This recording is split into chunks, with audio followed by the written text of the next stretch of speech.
प्राथमिक शाळा परंतवडी इयत्ता 7वी व आम्ही दोघी आज तुम्हाला वैचारिक सिद्धांत गटांपासून चर्चा करणार आहोत। मी संजीवनी, मी प्रतीक्षा। आम्ही दोघी गणिताचे विषय मित्र आहोत।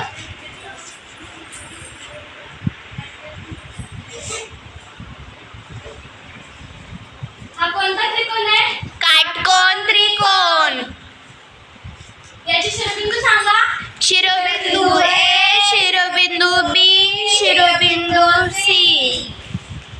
बाजू बाजू ए बी, बाजू बी सी, बाजू